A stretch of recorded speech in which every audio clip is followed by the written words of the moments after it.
Estaba terminando de predicar en una iglesia y una joven se acerca y me dice: pastor, todo bien con su mensaje, pero tengo una dificultad. En realidad tengo 3 problemas con la iglesia adventista que no me gustan. Y como usted trabaja en la unión, a lo mejor puede conversar y hacer algo. Porque si esas 3 cosas fueran obviadas o no se las promovería, creo que la iglesia sería un poquito más feliz para mí. Entonces yo curioso le pregunto: ¿qué cosas son? 3 cosas, pastor. Primero me dice: pastor, no me gusta de la iglesia las colectas. No sé si aquí en esta iglesia haya gente como aquella joven. ¿Cuántos de ustedes disfrutan, les encanta, les emociona salir a recolectar en el mes de agosto para ADRA Perú?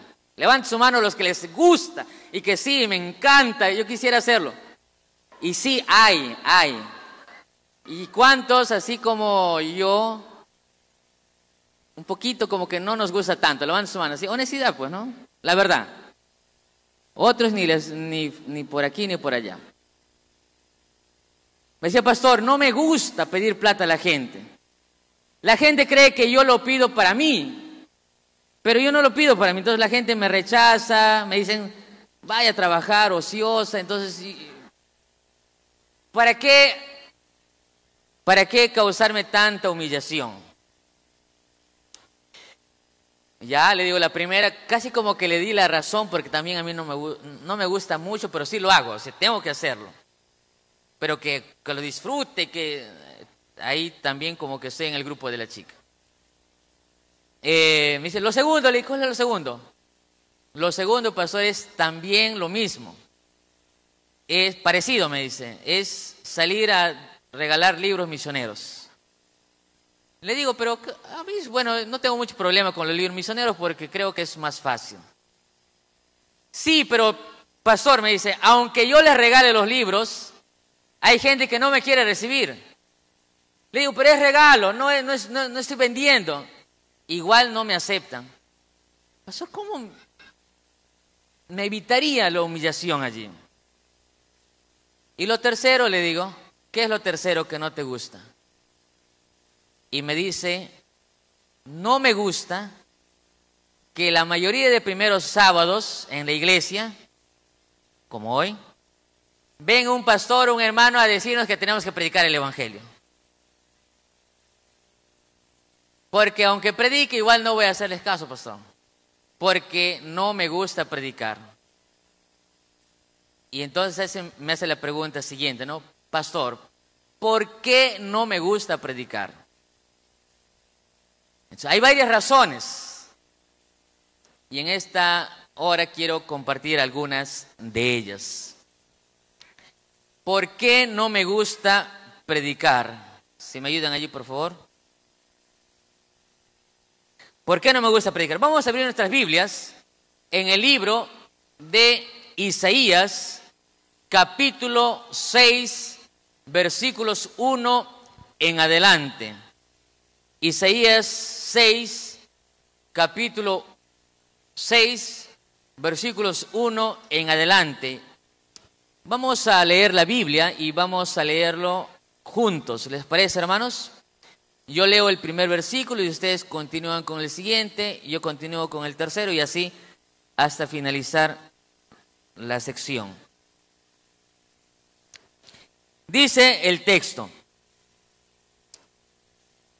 el año en que murió el rey Usías, vi yo al Señor sentado sobre un trono alto y sublime, y sus faldas llenaban el templo. Versículo 2, hermanos.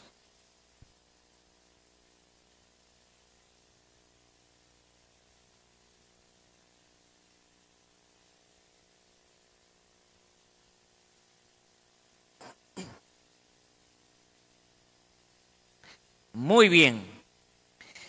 Y el uno al otro daba voces diciendo: Santo, santo, santo Jehová de los ejércitos, toda la tierra está llena de su gloria. Versículo 4.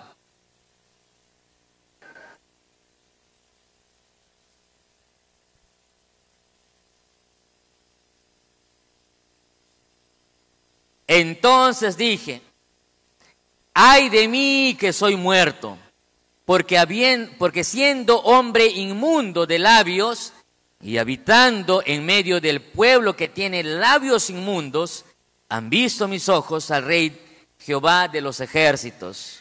Versículo 6.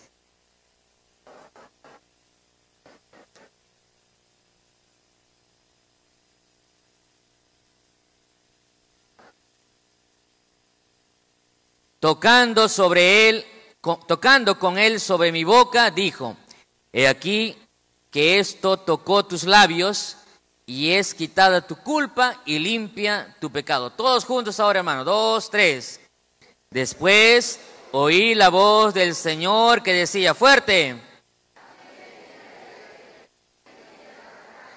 entonces yo respondí: amén. La palabra de Dios empieza diciendo de la siguiente manera: en el año que murió el rey Usías, año 739 antes de Cristo aproximadamente. El rey Usías era rey de Judá. Ustedes saben que el pueblo de Israel, tras la muerte de Salomón, el pueblo de Israel se dividió en dos partes, en dos reinos. El reino del norte, que era Israel con su capital Samaria, y el reino del sur, Judá con su capital Jerusalén. Para este año, Israel había sido devastado ya no existía ya. Y en el año 740 ya solamente permanecía el reino del sur, era Judá. ¿Quién era el rey Usías y qué estaba pasando en aquellos años? Dice la Biblia, según el libro de Segunda de Reyes, capítulo 15, versículos 1 al 7, que Usías era rey de Judá y reinó a los 16 años. Cuando sucedió a su padre en el trono, el rey Usías tenía 16 años y reinó por 52 años, según Segunda de Crónicas, capítulo 26. Y dice la palabra de Dios que este rey empezó sus primeros años haciendo lo bueno delante de los ojos de Dios, haciendo lo recto, todo lo recto delante de los ojos de Dios.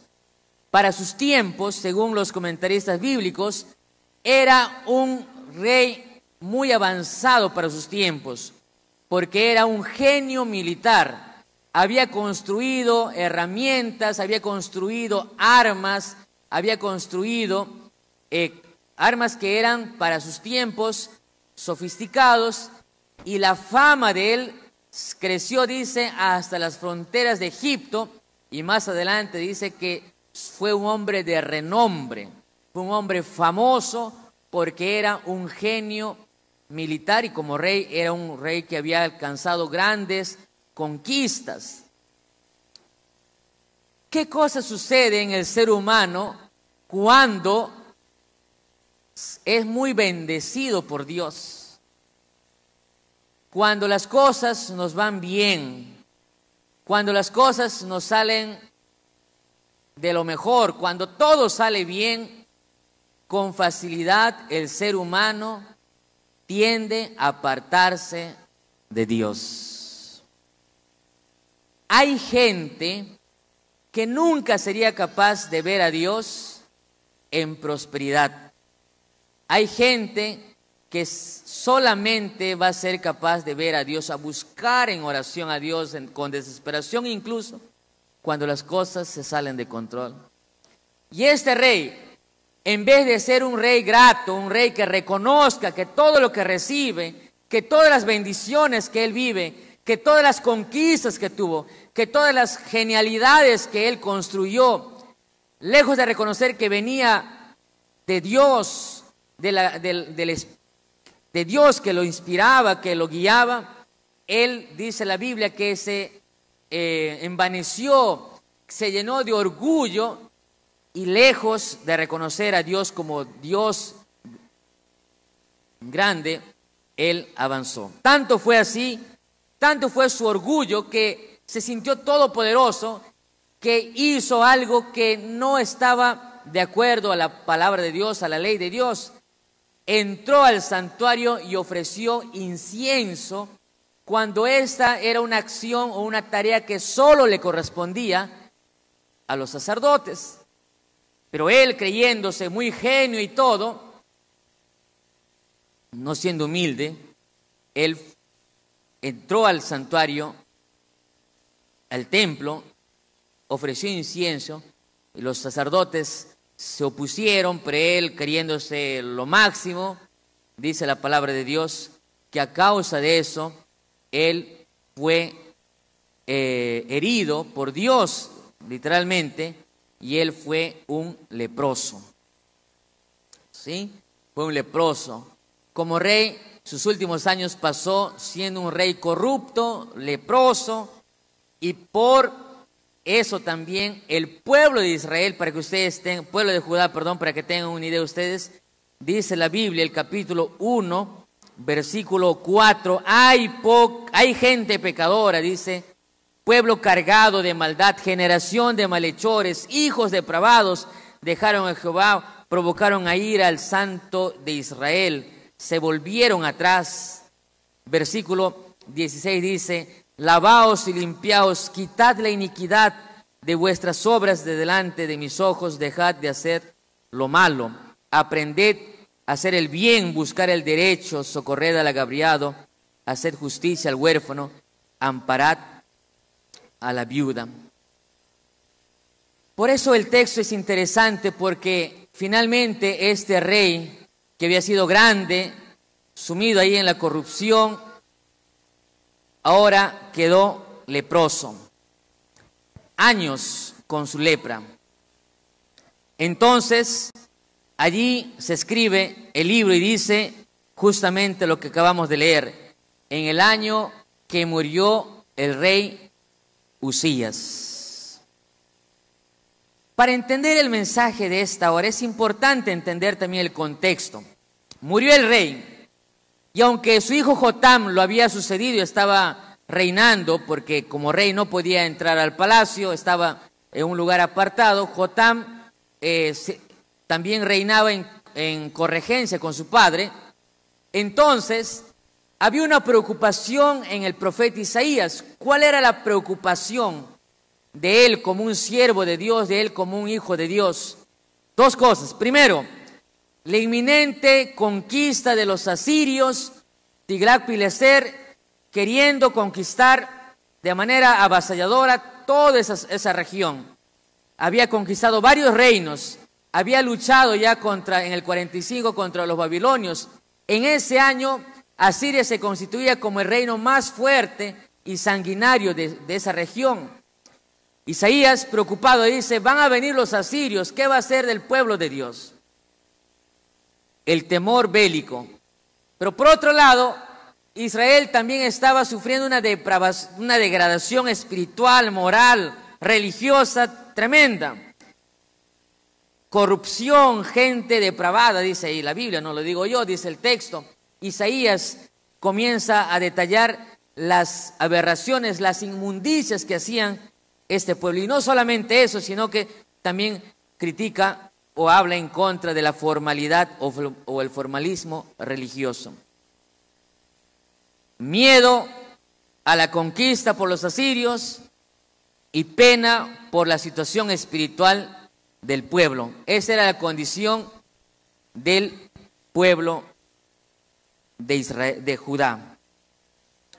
En ese contexto, ahora Isaías preocupado. ¿Cuántos de ustedes cuando están preocupados van a buscar a Dios en oración? ¿Qué es lo que hizo Isaías cuando está preocupado, cuando está triste?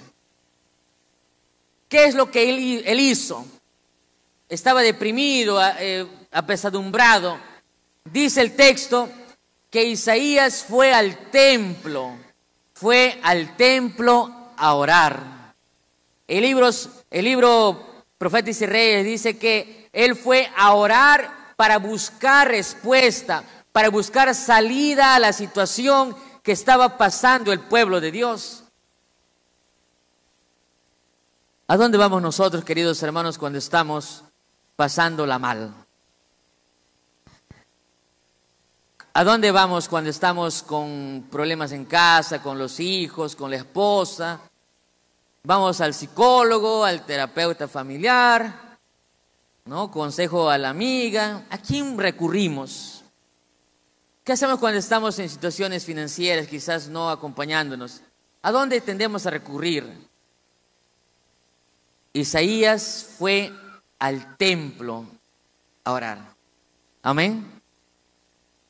Y yo sé que entre este público lindo que está aquí, quizás más de uno ni siquiera ha venido con esa motivación al templo. Y cuando esto lo digo por experiencia y conocimiento de algunos casos. Yo les conté en algún momento, me parece, que hay gente que, no sé, pero hay gente que viene a la iglesia a veces por otros motivos.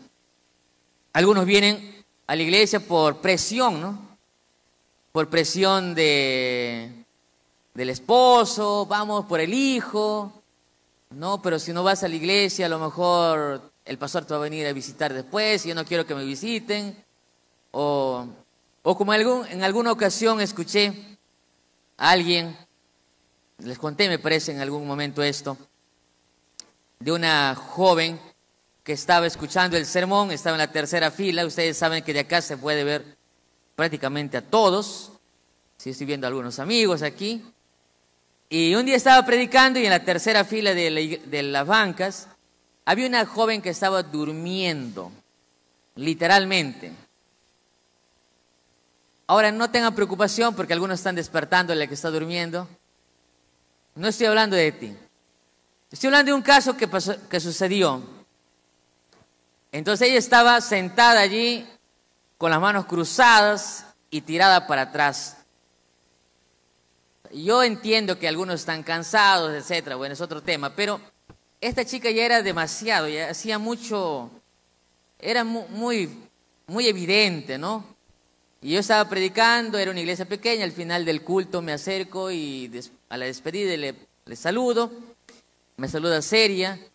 Y le pregunto, le digo, ¿estás cansada? Le digo, ¿estás cansadita? Me mira y me dice, es que yo estoy aquí no porque quiero, me dice. Su respuesta me llamó la atención, ¿no?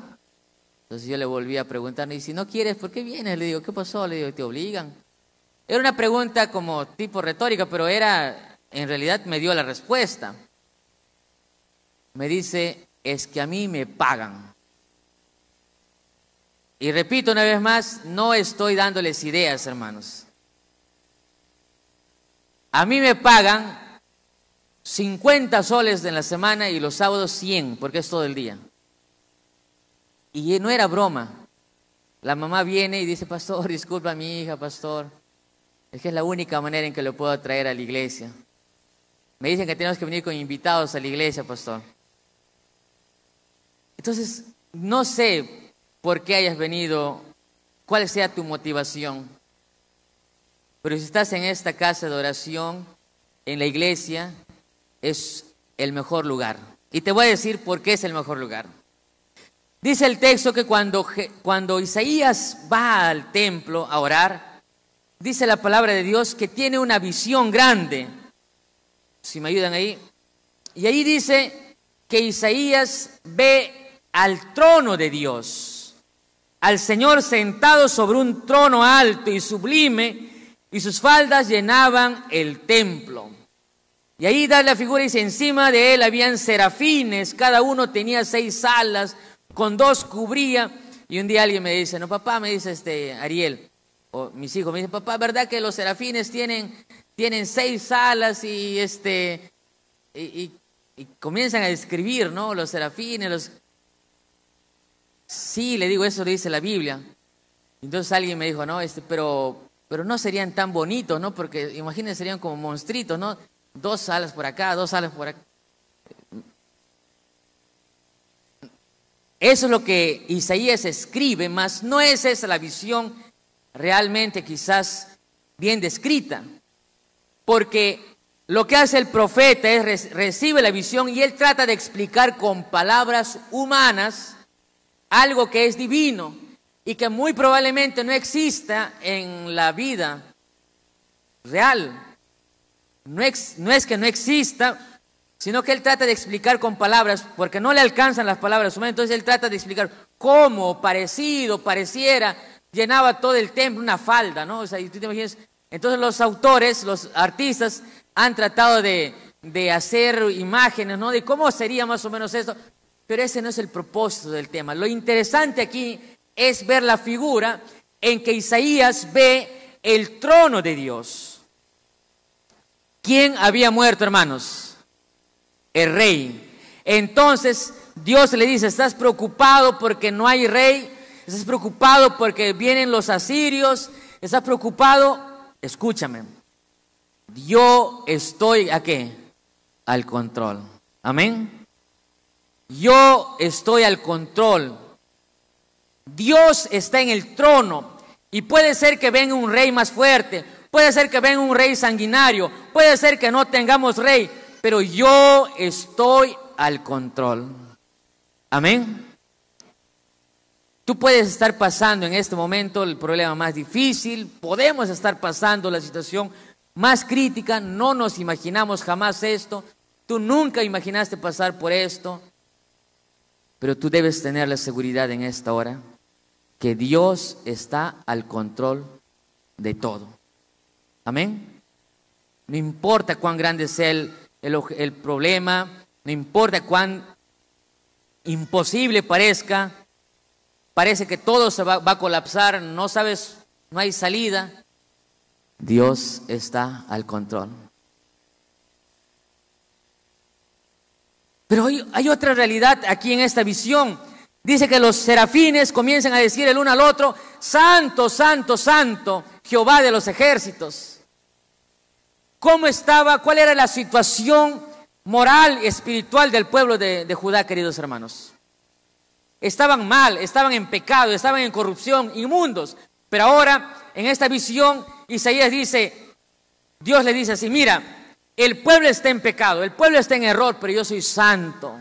El pueblo está en degradación total, el pueblo está yéndose a la ruina, pero yo soy santo. Yo soy Jehová, ¿de qué? De los ejércitos. Viene a Siria con Tiglat-Pileser con sus ejércitos, y yo estoy aquí. ¿Qué lecciones podemos descubrir a la luz del texto, queridos hermanos? Cuando en esta visión, ahora el hombre dice, Isaías dice así, fuerte, todos juntos, ¡ay de mí, que soy muerto! Porque siendo hombre inmundo de labios y habitando en medio de pueblo que tiene labios inmundos, han visto mis ojos al Rey Jehová de los ejércitos.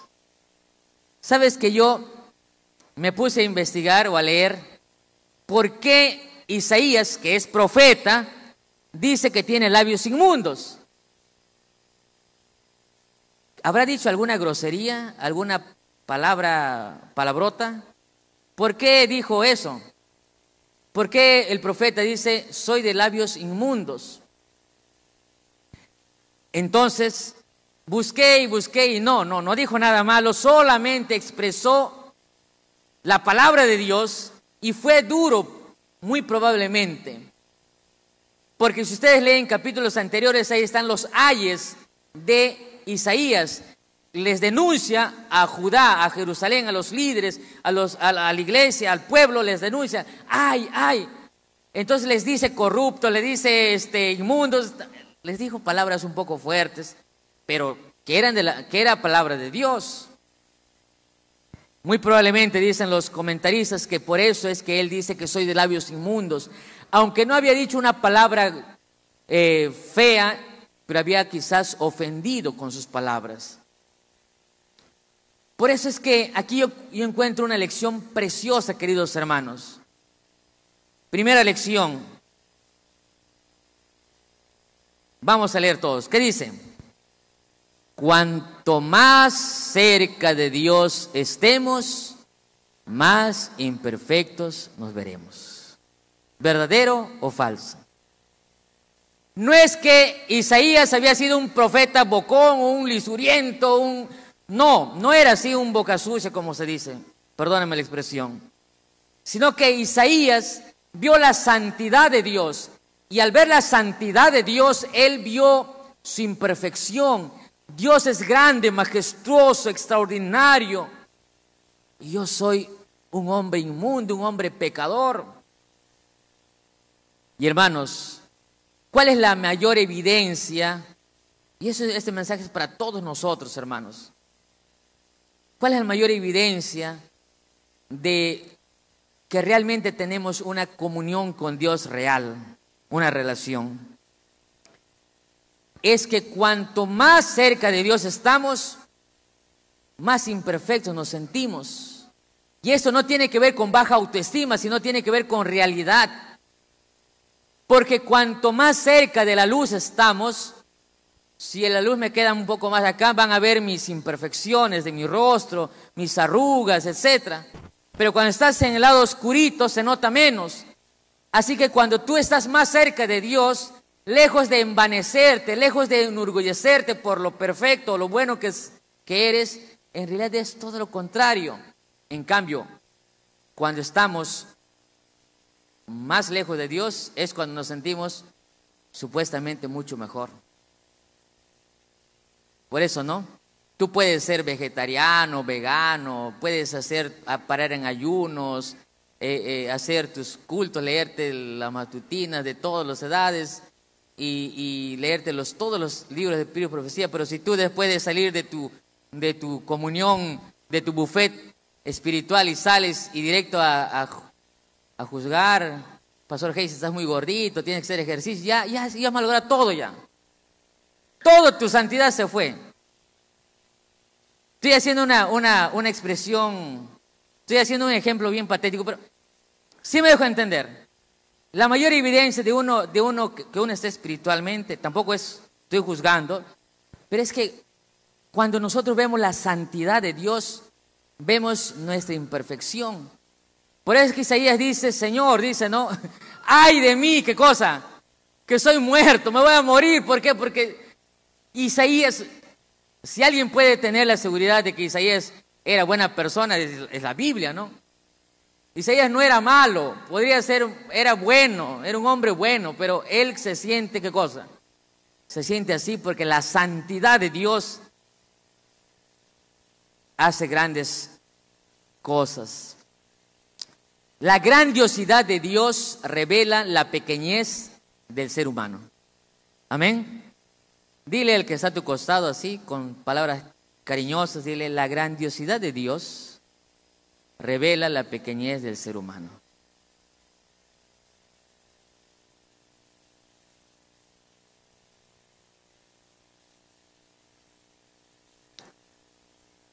Segundo pensamiento. Vamos a leer todas las damas, solo las damas. 2, 3.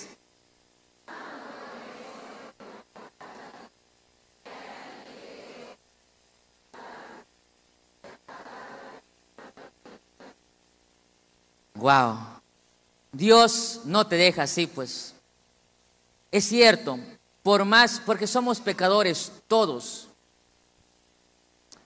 Algunos se les revela más quizás que otros, se nos revelan más, menos, etc. Pero todos somos, entonces todos necesitamos de la intervención de Dios. Segunda lección, miren qué dice acá. Leamos todos, por favor. Cuando Dios interviene en tu vida, jamás quedas igual. Él te salva y te perdona. Amén, hermanos. Claro, Dios no nos... Entonces acá viene el argumento o el contraargumento de algunos que piensan que, no, pues no me juzguen. Entonces por ahí estaban diciendo algunos, ¿no? Ya ves, el pastor dice que no me juzgues, el pastor dice esto, ¿no? No, eso no queda allí. Sí, Dios no te juzga, tú reconoces, nosotros reconocemos quiénes somos, necesitamos de Dios, solos no podemos cambiar, es Dios quien puede obrar el cambio, pero Dios no se queda mirándote pasivamente allí en tu vida. Dios quiere hacer un cambio y cada mañana cuando te levantas, cuando estudias tu Biblia, cuando te pones en comunión con Dios, tu vida jamás quedará igual, porque Dios nos ama, sí, nos ama por lo que somos, perdón, Dios no nos ama por lo que somos o hacemos. Dios nos ama a pesar de lo que somos y hacemos. Sí, Dios nos ama, pero quiere liberarnos, quiere hacer cambios en nuestras vidas. Si nosotros queremos cumplir la misión, es necesario estar a cuentas con Dios. Amén. Porque la vida cristiana tiene que tener cambios. Por eso es que Dios no lo deja ahí. Ay, soy pecador, sí. Ya, hijito, no te preocupes, vamos a predicar igual aunque eres pecador. No. Dios dice, muy bien, ahora te tocó tus labios con este tizón y tú vas a quedar limpio y perdonado de tus pecados. Eso es lo que Dios quiere. ¿Y por qué es importante esto? Miren algunas citas acá, por favor.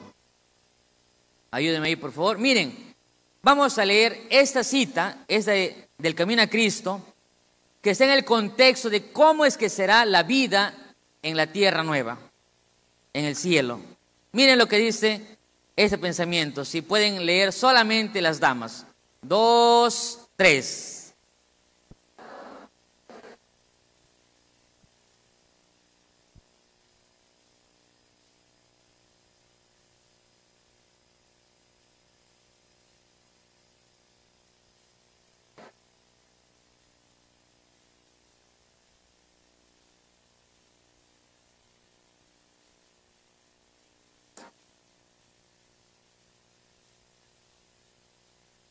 Pregunto, ¿sería feliz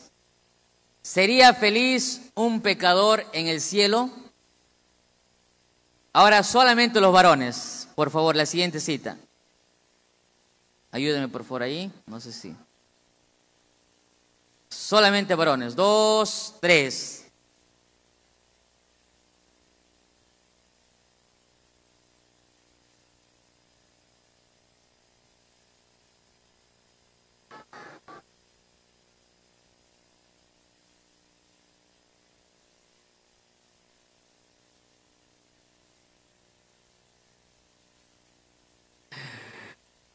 Yo una vez escuché a un predicador decir así, no, hermanos, ¿ustedes creen que en el cielo va a haber chisme? Decía, ¿no?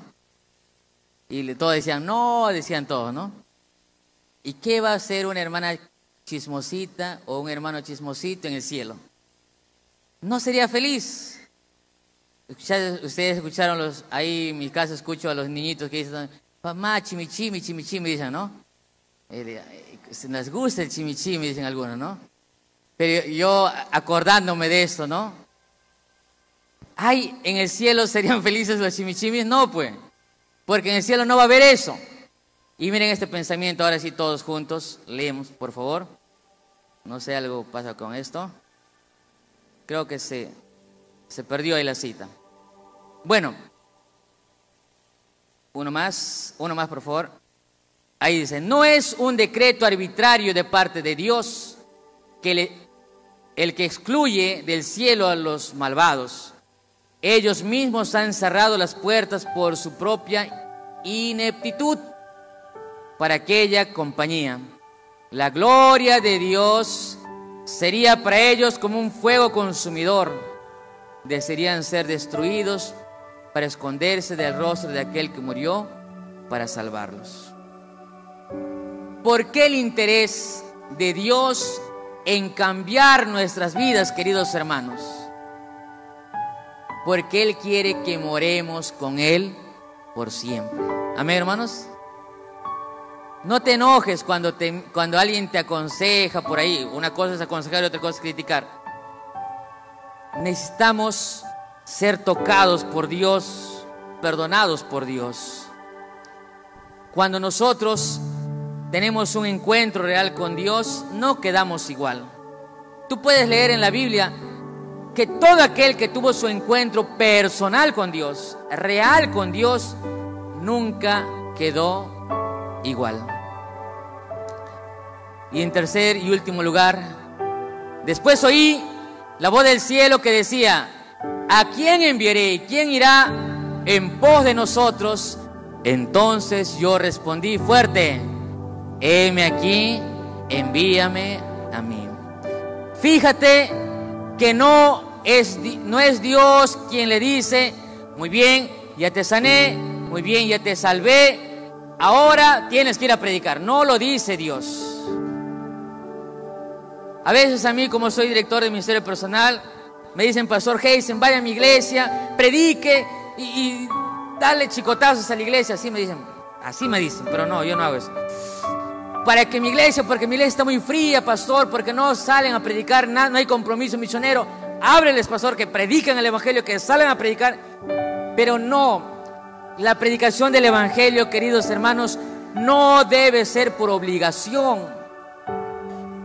Debe ser voluntario. Porque Dios pregunta: ¿a quién enviaré y quién irá en pos de nosotros? ¿Cuál fue la primera pregunta que yo hice al inicio? ¿Por qué no me gusta predicar? Y aquí está la respuesta. Cuando entiendes quién es Dios, la misión se cumple. Te preguntas: ¿por qué no te gusta predicar? ¿Por qué no te gusta compartir tu fe? Te preguntas: ¿por qué tienes tantos años en la iglesia y todavía no has tenido la experiencia de llevar a una persona a Cristo?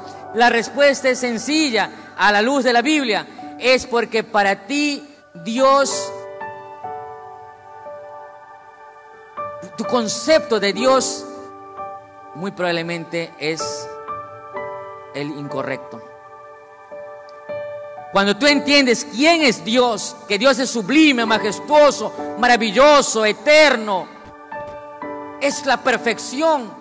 Cuando el ser humano reconoce quién es Dios, automáticamente se ve quién es Él. Y entiende que yo soy infinito, que soy imperfecto. Y Dios me da el privilegio de cumplir algo. Si para ti Dios es menos importante que tu jefe en el trabajo, si tú prefieres llegar tarde a la iglesia en un día sábado normal, que no es problema para ti llegar sábado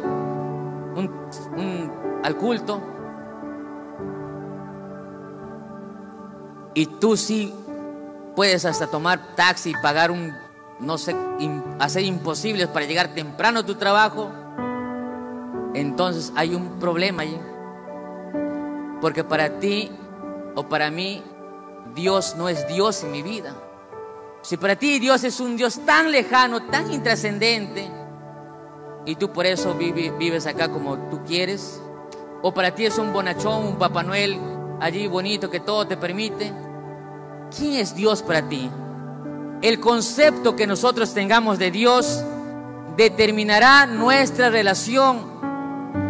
Si nosotros no amamos a Dios de verdad, nunca lo vamos a publicar. ¿Cómo es una relación de novios, de enamorados? Recuerden los que ya son casados.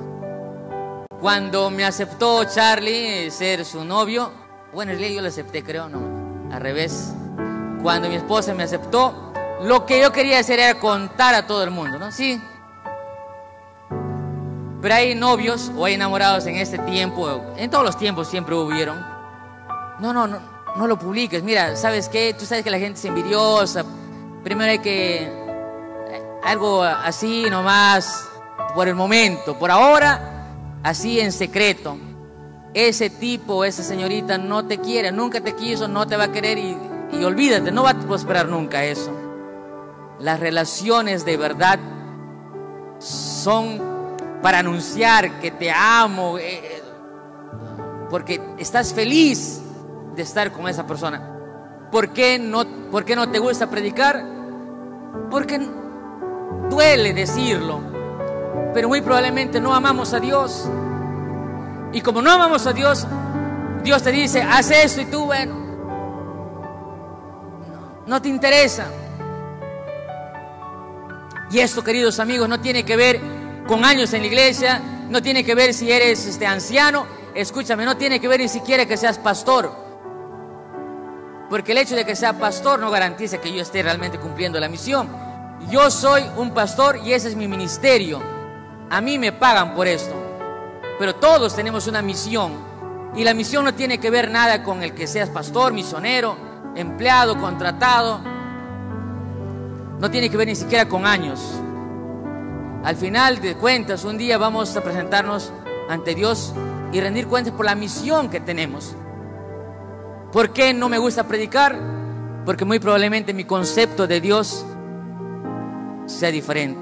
Yo te pregunto a ti, ¿quién es Dios para ti? Haz esa pregunta personal. ¿Quién es Dios para mí? ¿Es más importante que mi jefe? ¿Es más importante que fulano? Si para ti Dios no es lo más importante, lo que Él te diga, lo que Él te pida, no tiene relevancia. El concepto que tengas de Dios determina tu vida y tu misión. Amén, hermanos. El concepto que Dios, de Dios. ¿Quién es Dios para ti? Solo cuando Dios sea real en nuestra vida podremos decir, heme aquí, envíame a mí. Escúchame, antes no. Pueden predicarte sermones, puedes leer libros, puede venir el pastor Bullón a tu casa y decirte, hermanito, por favor, sal a predicar, y no vas a salir. O vas a salir y te vas a cansar, te vas a aburrir, porque nada es por obligación. Dios no quiere obligados, Dios quiere que vayamos enviados. Eso es lo que pasó en Lucas. Cuando Simón Pedro vio el milagro de la pesca, cuando vio que sus redes se rompían, cuando vio que su barco se hundía de tantos peces, dice la palabra de Dios que Pedro se arrodilló delante de Dios, le dijo, Señor, apártate de mí porque soy un hombre pecador. Cuando nosotros vemos quién es Dios, vamos a ver quiénes somos nosotros también. Y Jesús le dice, Pedro, tranquilo, Pedro, a partir de hoy serás pescador de hombres. Amén. ¿Te preguntas por qué no te gusta predicar? Ahí está una de las respuestas. Yo quiero terminar en esta hora contante. Mira, hace 3 años yo bauticé a mi padre. Yo creo que les conté a algunos de ustedes. Perdónenme que a veces repite algunas cosas, pero no todos quizás han escuchado. Bauticé a mi padre el 26 de diciembre del 2021 o 20, perdón. Y como era una iglesia pequeñita, a mi papá le dieron un cargo en la iglesia. Le pusieron director de ministerio personal. Y mi papá le dijo, no, pero ¿qué hace un director de ministerio personal? Dile a tu hijo que es pastor y que él te explique. Así que mi papá me llama y dice, Heisen, ¿qué es director de ministerio personal? Entonces yo agarro el manual de iglesia, le explico y después digo, le doy todo un plan de trabajo, así 1 hora más o menos por teléfono. Y al finalizar le pregunto, ¿entendiste, no? No, me dice. Ahora entiendo por qué los hermanos no me entienden. Entonces le digo, mira papá, le digo. Me dice, hijo, me dice, pero en resumidas cuentas, ¿qué tengo que hacer? Dime nomás, ¿qué tengo que hacer? Yo le digo, papá, te voy a contar una historia. Y es una historia que muy probablemente tú ya la conoces. Y es la historia del perrito. Para que vean que a lo mejor con eso entendemos un poco más el mensaje de hoy. Dice que una pareja de esposos un día estaba caminando por la calle y se encontró con un perrito. Es un perrito allí, enfermo. En algunos lugares le dicen carachoso, carachoso. Los que son de la selva, un perro cisurro. Un enfermito, enfermo. Esta pareja de esposos se conmovió y decidieron llevarlo a su casa. Lo llevaron a su casa y comenzaron a atenderlo, le dieron alimento, cuidado, abrigo, lo curaron sus heridas y este perrito quedó lindo. La gente le decía, ¿por qué gastas tanto en este perro si es un perro callejero? Ellos no hicieron caso y finalmente, después de algún tiempo, este perro quedó tan lindo.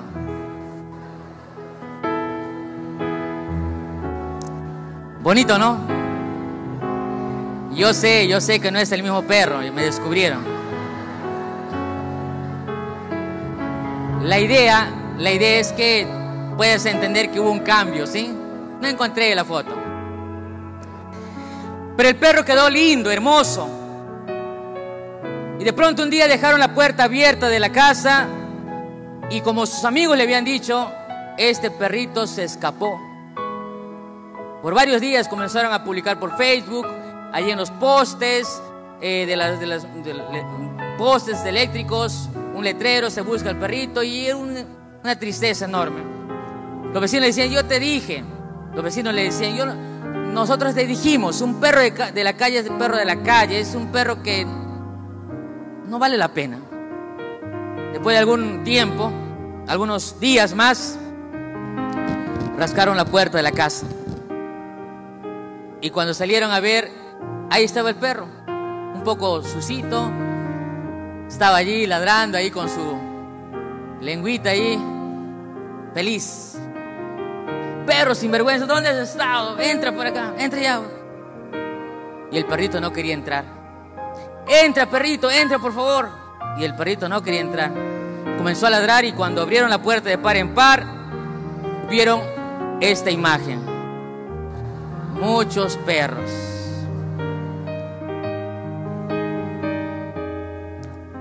Yo no sé si esa historia sea verdad. La leí en algún momento. Pero esta historia tiene un mensaje muy grande. ¿Qué es cumplir la misión? Cumplir la misión es recordar que todos, de alguna manera u otra, en algún momento, fuimos perritos enfermos. Quizás en mayor o menor grado, todos de alguna manera estuvimos así, enfermos, sin rumbo y sin dirección. El otro día estaba predicando en Puno y alguien me decía, pastor, ese he sido yo, me dice. Yo cuando no conocía a Jesús tomaba mucho, mi esposa y mis hijos no me dejaban entrar a la casa. Yo a veces me quedaba a dormir por las veredas, pero un día Jesús me encontró. Ahora los sábados me pongo un traje, me pongo terno, estoy bien simpático. Y yo justamente, mi iglesia está por el Poder Judicial de Puno. Cuando paso con mi cartapacio, con mi maleta y con mi corbata, y la gente me dice, buenos días doctor, algún trámite. Pastor, el evangelio me ha cambiado. Un día todos nosotros fuimos encontrados por Dios y Él nos abrazó, nos curó, ¿Por qué no me gusta predicar? Porque te olvidaste quién te rescató un día. ¿Por qué no me gusta predicar? Porque muy probablemente nos gusta más, nos da ganas más la pereza. Sí, si dependiera de nosotros pararíamos haciendo otras cosas. ¿Sabes que hay un estudio en la iglesia de Chile? No es peruano, no lo publiqué acá. Hay un estudio de una iglesia, de una misión, queridos amigos, de un campo, que hacía una encuesta: ¿qué es la actividad que más disfrutas tú como adventista? ¿Sabes cuál estuvo en último lugar? El ayuno. Y el penúltimo lugar en el top 10, el predicar. ¿Qué actividades te desagradan, te gustan menos de la iglesia? Campañas de evangelismo, otro decía ayuno, otro decía no me acuerdo qué. ¿Qué disfrutas más? Ahí estaban los jóvenes felices. Campamentos. No, antes de campamentos, campeonatos. Campeonatos. No sé si la iglesia hace campeonatos acá, pero le gusta campeonatos, retiros. Y el último lugar estaba, ¿qué cosa? Campañas de evangelismo y ayuno. O sea, imagínate dónde lo han puesto ya, al último lugar. Por eso, yo quisiera en esta hora decir una cita que es fea, pero yo tengo que decirlo, es algo. Pastor Heisen, no me echen la culpa a mí. Ahí está el texto, es fuerte. Lo voy a borrar después para... Los holgazanes de la iglesia son los ayudantes más eficaces de Satanás. Hermano Carlos, duro, ¿no? Demasiado. Lo voy a regresar mejor, ¿ya? No son los ayudantes de Satanás, no son las otras religiones, por si acaso, ¿eh? No son ni siquiera los disidentes, no. Los holgas son los que no trabajan, y sí, los que no cumplen la misión. No sé si puede retroceder, por favor. Amigos, ¿cuántos de nosotros quisiéramos decirle: Señor, ayúdame a amarte? Porque antes del heme aquí, envíame a mí, Isaías dijo: ¿qué cosa? Ay de mí. Vamos. Antes del envíame a mí, Isaías, ¿qué cosa dijo? Ay de mí. Porque reconocía que él no podía y era insuficiente. Yo quiero terminar este mensaje. Voy a invitarte a que te puedas poner en pie después. Y me gustaría que puedan venir aquí Génesis y Ariel para terminar con un cántico y una oración después. Solamente que puedas pensar: ¿quién es Dios para ti? ¿Quién es Dios en tu vida?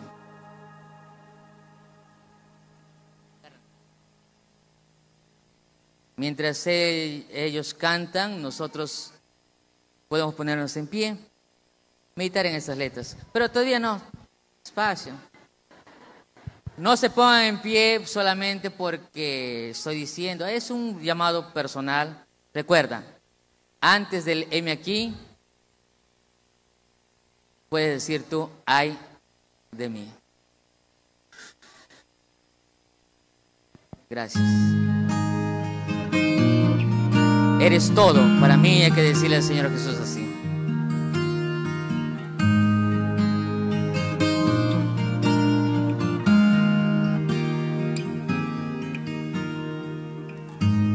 Con muchas preguntas me acerqué a ti. Muchas preguntas. Con mis noches largas sin dormir,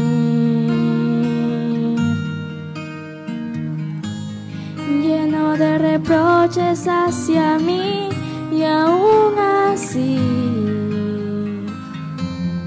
encontré más de lo que pedí. No tenía nada y te fijaste en mí. Me viste desnudo y me escondí de ti.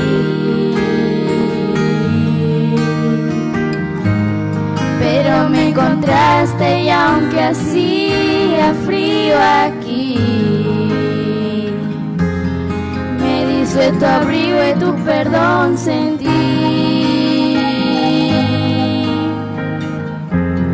Dime quién podría haberme amado así.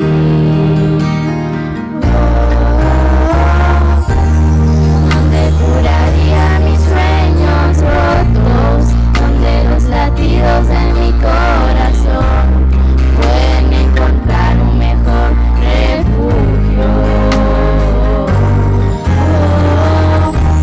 ¿Quién se enfrentaría con mis temores cuando como un niño me escondo en ti? Roca que me ampara, mi Señor eterno, eres todo para mí.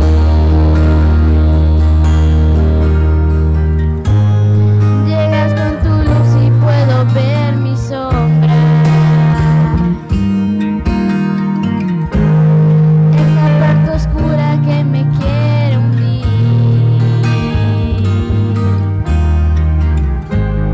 Pero como estrella que alumbra estás aquí,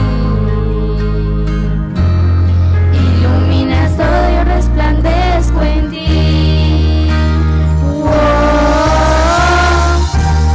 Donde curaría mis sueños rotos, donde los latidos de mi corazón pueden encontrar un mejor refugio. ¿Quién se enfrentaría con mis temores cuando como un niño me escondo en ti? Roca que me ampara, mi Señor eterno, eres todo para mí. Roca que me ampara, mi Señor eterno, eres todo para mí.